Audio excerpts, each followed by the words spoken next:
Bienvenue à Math Infinité, la chaîne consacrée à l'enseignement des mathématiques à l'université. Dans cette vidéo, on continue la playlist sur les exercices de révision. Alors aujourd'hui, on va faire deux exercices concernant la diagonalisation des matrices. Donc on va faire un exercice où on a un endomorphisme, on calcule son polynôme caractéristique et on regarde s'il est diagonalisable. Voilà. Si tu es nouveau, donc tu peux liker, s'abonner pour encourager la chaîne. Tu peux aussi aller faire un tour du côté des playlists.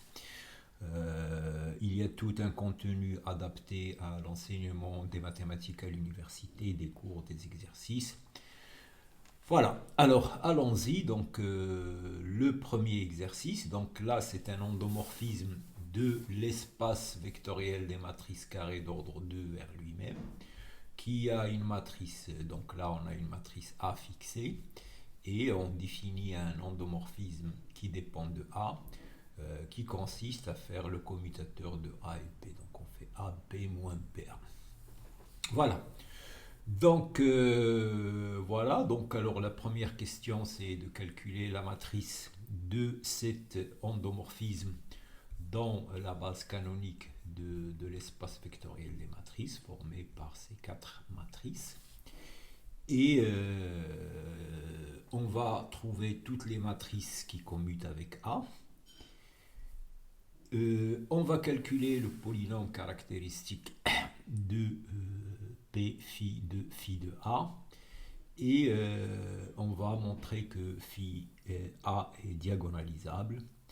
Et on va remarquer une relation entre les valeurs propres de A et les valeurs propres de A. Alors là, ça c'est une situation plus particulière d'une situation plus générale. On peut fixer une matrice d'ordre n et définir l'application phi A de l'espace vectoriel des matrices carrées d'ordre n vers lui-même qui consiste à ça. Et on sait calculer les valeurs propres de phi de A en fonction des valeurs propres de A. Donc ça c'est une situation plus générale. Alors là on va regarder ça sur cet exemple.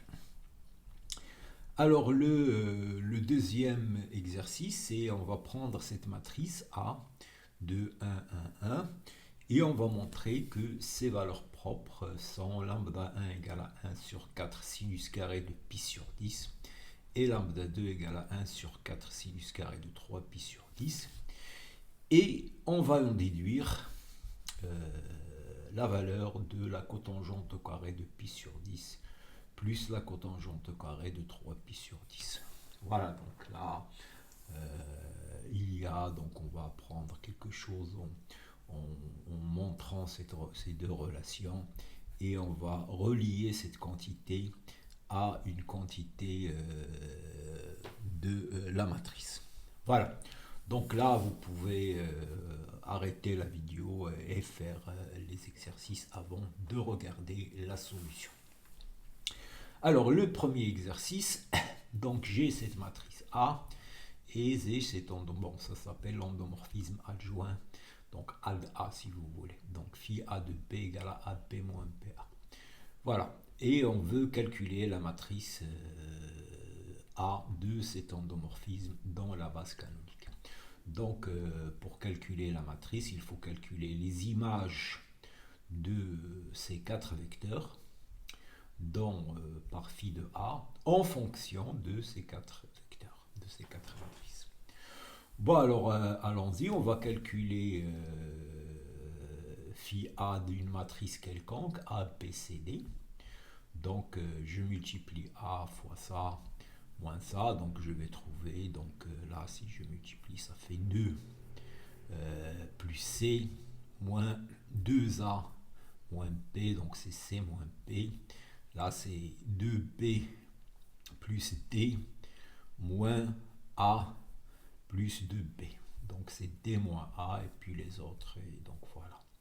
On trouve que phi A de A, B, C, D égale à C moins B, D moins A, A moins D, B moins C. Bon, alors après, je prends les cas particuliers, je prends ces quatre cas particuliers.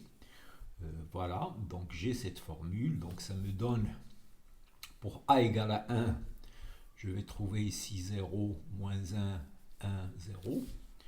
B égale à 1 et les autres égale à 0, donc je vais trouver ici moins 1, 0, 0, 1. Et pour C égale à 1 et les autres égale à 0, donc je vais trouver ici 1, 0, 0, moins 1. Et finalement, pour D égale à 1 et les autres nuls, je trouve ça. Donc j'ai calculé les images.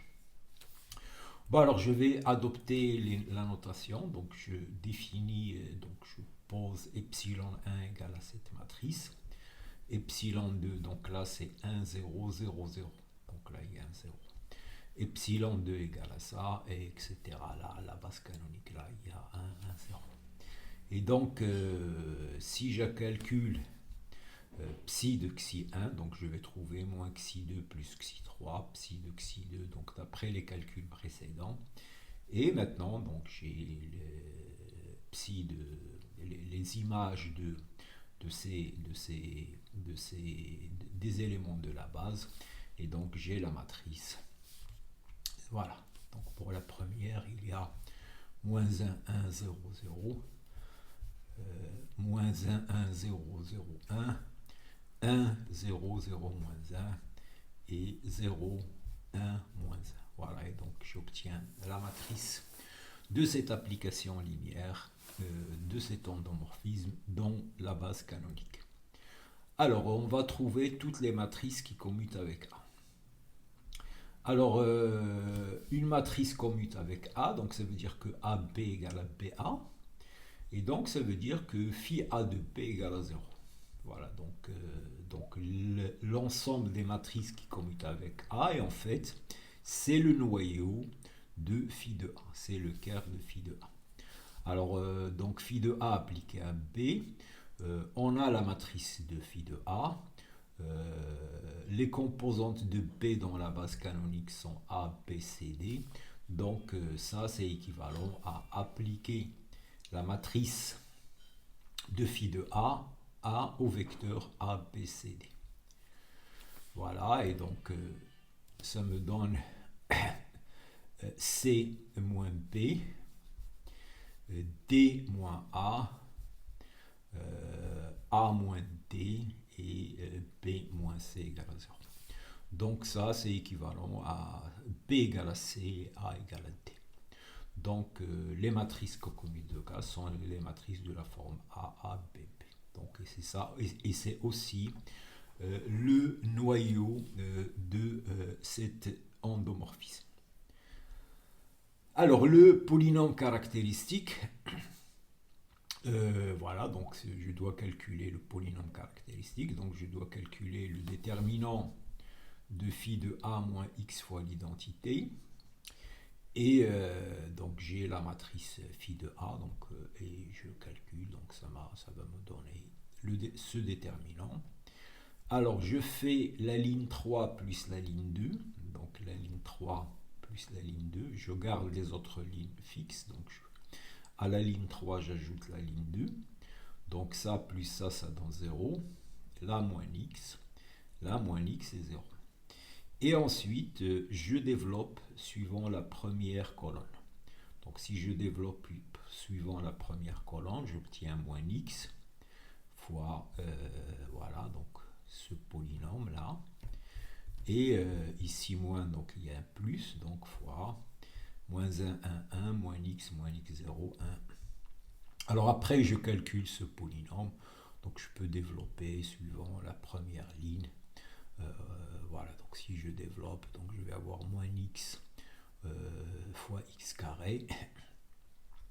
Et suivant ça, la dernière, donc ça donne x plus x, donc moins 2 plus 2x. Et donc, et puis celui-là, donc je développe suivant la dernière ligne, donc c'est moins x facteur de x plus 2x. donc moins 2x carré, et donc je factorise et j'obtiens le polynôme caractéristique. Alors il a trois racines, une double qui est la valeur propre 2 et deux racines simples 2 et moins 2. Alors la diagonalisabilité, alors quand vous avez un endomorphisme, il va être diagonalisable si seulement si le polynôme caractéristique est scindé, donc si vous voulez, donc sur le corps K, donc le polynôme caractéristique est scindé, et toutes les valeurs propres non simples, multiples, et bien, la dimension de leur espace, leur sous-espace propre est égale à la multiplicité. Donc ici, ce polynôme, bien sûr, il est scindé sur R. Donc il a trois racines propres à elle, il se décompose, il n'a pas de racines complexes. Il y a deux valeurs propres simples et il y a une seule valeur propre double qui est 2. Donc il va être diagonalisable si pour la valeur propre de multiplicité 2, le sous-espace propre associé est de dimension 2, la multiplicité. Voilà, donc c'est ça la condition de diagonalité. Alors, le sous-espace propre associé à la valeur propre, c'est le noyau de phi. Voilà, donc il faut qu'on montre. Donc cet endomorphisme va être diagonalisable si seulement si le noyau de phi est de dimension 2. Alors le noyau de phi, on l'a déjà calculé. C'est l'ensemble des matrices qui commutent avec P, donc on l'a déjà calculé. Et donc de phi de A, donc on l'a calculé, donc c'est les matrices de la forme A, B, BA. Alors on va montrer que c'est un sous-espace vectoriel de dimension 2. Donc si je prends une matrice dans le quart de phi de A, donc il s'écrit comme combinaison linéaire de cette matrice plus celle-là. Donc ces deux matrices engendrent ce sous-espace vectoriel et ils sont linéairement indépendants. Donc si vous écrivez ça égale à 0, vous allez trouver A égale à 0 et B égale à 0. Donc ils sont linéairement indépendants. Donc quart de phi de A est engendré par, c'est une base, donc ça c'est une base, donc quart de phi de A est un espace vectoriel de dimension 2, et donc finalement phi de A est diagonalisable puisqu'on a montré que le polynôme caractéristique est scindé et les valeurs propres multiples, la dimension des sous-espaces propres associés et la multiplicité. Donc ici ceux deux. Les valeurs propres simples, on sait pour une valeur propre simple, c'est toujours le sous-espace propre et de dimension 1. Alors, quelle relation peut-on observer entre les valeurs propres de A et celles de phi de A? Donc, on va calculer d'abord les valeurs propres de A. Donc, je calcule le polynôme caractéristique de A. Donc, c'est déterminant de A moins x l'identité. Donc, c'est ça. Donc, on trouve c'est 2 moins x au carré moins 1. Et donc, on trouve x moins 1, x moins 3. Voilà, donc il a deux valeurs propres, 1 et 3. Alors les valeurs propres de phi de A sont 0, 1, 2 et moins 2. Alors on remarque, donc la relation c'est ça. Donc si lambda 1 et lambda 2, les valeurs propres de A, alors les valeurs propres de phi de A sont les différences des valeurs propres de A. Donc lambda I moins lambda J pour I et J entre 1 et 2. Donc c'est lambda 1 moins lambda 1, ça fait 0. Donc on a lambda 2 moins lambda 2, ça fait 0. Donc la valeur propre de 0 et de multiplicité 2. Lambda 1 moins lambda 2, donc c'est 1 moins 3, c'est moins 2. Donc on a trouvé moins 2. Et lambda 2 moins lambda 1, c'est 3 moins 1, ça fait 2. Alors cette propriété, comme je l'ai dit, est vraie dans une situation générale. Si vous prenez une matrice quelconque carré d'ordre n ici, et si vous considérez phi de A de Mn de R, Mn de R défini par ça, et bien les valeurs propres de phi de A et bien, sont les lambda I moins lambda J, où lambda 1, lambda n sont les valeurs propres de A. Voilà, donc, mais ça c'est donc, bon, ça c'est un résultat, il est un peu compliqué à établir. Voilà, et donc on a fini avec cet exercice. Alors maintenant, le deuxième exercice, c'est qu'on veut montrer que les valeurs propres de cette matrice, eh ben, ils sont 1 sur 4 sinus carré pi sur 10, 1 sur 4 sinus carré 3 pi sur 10. Et avec ça, on va déduire une relation. Alors donc, je calcule le polynôme caractéristique. Donc c'est 2 moins x, 1 moins x. Donc c'est 2 moins x, 1 moins x, donc x moins 2 fois x moins 1. Et si je développe, donc c'est x carré moins 3x plus 1. X carré moins 3x. Alors plus 2 moins 1, c'est plus 1. Et je calcule les racines de ce polynôme. Donc je calcule delta. Delta c'est 9 moins 4, c'est 5. Donc les valeurs propres, c'est 3 plus racine de 5 sur 2. Et 3 moins racine de 5 sur 2.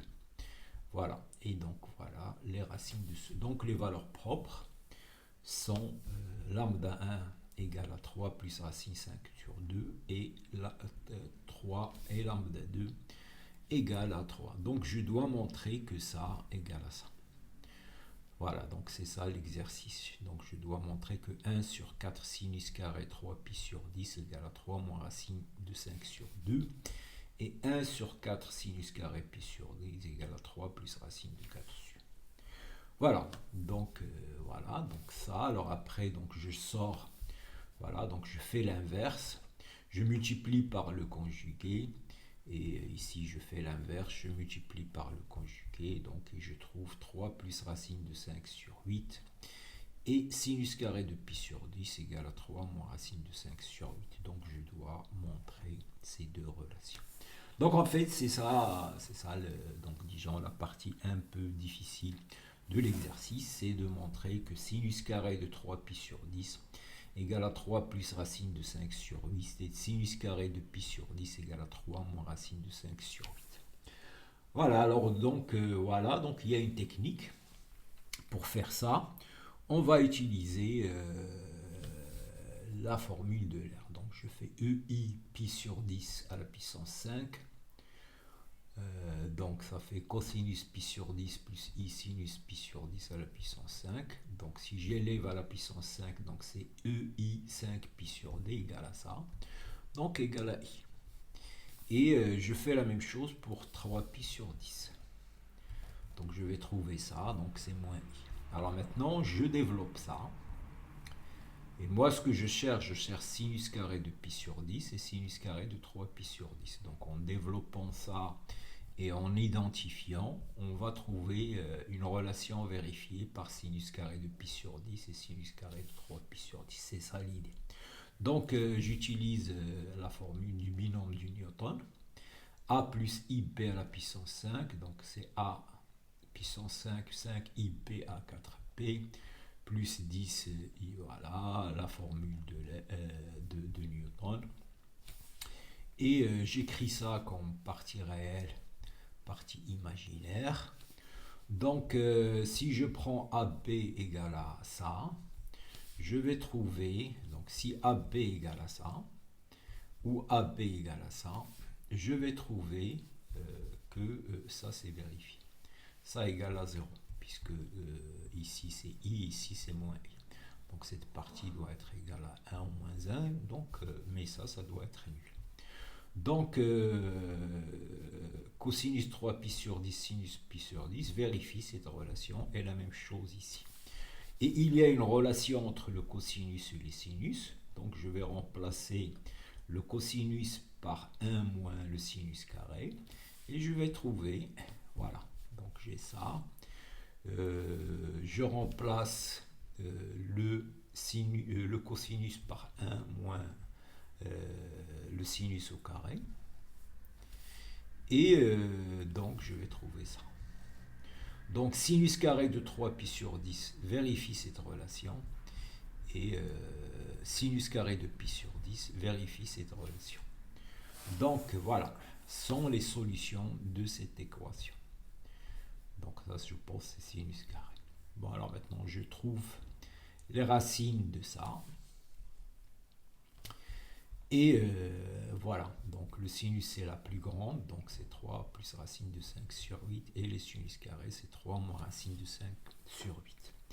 Et voilà donc une méthode pour calculer sinus carré de 3pi sur 10 et sinus carré de pi. On peut avec ça calculer d'autres quotients de pi. Voilà, donc on a montré la relation, donc on a montré ça. Alors on va calculer la cotangente au carré, plus ça. Bon, alors je remarque que si je fais 1 sur sinus carré, donc ça c'est cos carré plus sinus carré sur sinus carré, donc c'est 1 plus cos carré sur sinus carré, donc 1 plus cotangente au carré de θ.